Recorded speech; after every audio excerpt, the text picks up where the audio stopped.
আর্যর মৃতদেহ খুঁজে পেল পুলিশ। আর্যর মৃতদেহ দেখে জ্ঞান হারায় রাজনন্দিনী। হ্যাঁ বন্ধুরা, আমরা এমনটা দেখতে পাবো চিরদিন তুমি যে আমার ধারাবাহিকের আগামী পর্বগুলোতে। বিস্তারিত জানতে ভিডিওতে লাইক দিয়ে শেষ পর্যন্ত দেখতে থাকুন।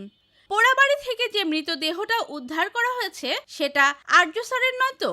সিংহরায় বাড়িতে মীরা আসে আর বলতে থাকে ওই পোড়াবাড়ি থেকে একটা মৃতদেহ উদ্ধার করা হয়েছে, কিন্তু মৃতদেহটাকে আইডেন্টিফাই করা যাচ্ছে না, মানে চেনা যাচ্ছে না কোনোভাবেই। আর এটা শুনে তো সবাই অবাক হয়ে মীরার দিকে তাকিয়ে থাকে, অবাক হয়ে বলতে থাকে মৃতদেহটা কার। তখন পুলিশ অফিসার বলতে থাকে বাইরে থেকে দেখে বডি বোঝা যাচ্ছে না যে বডিটা কার, কারণ এমন অবস্থা হয়ে গেছে বডিটার, চোখ মুখ ঠিক বোঝা যাচ্ছে না যে বডিটা কার, আইডেন্টিফিকেশন কিছুতেই করা যাচ্ছে না।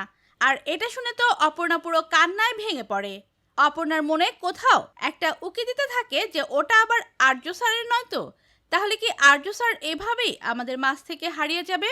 আমার তো মনে হচ্ছে না ডেড বডিটা আর্য স্যারের, হয়তো অন্য কারো। তোমাদের কি মতামত লিখে জানিয়ে দাও কমেন্ট করে। পরবর্তী আপডেট সবার আগে পেতে সাবস্ক্রাইব করুন আমাদের চ্যানেলটি। ধন্যবাদ।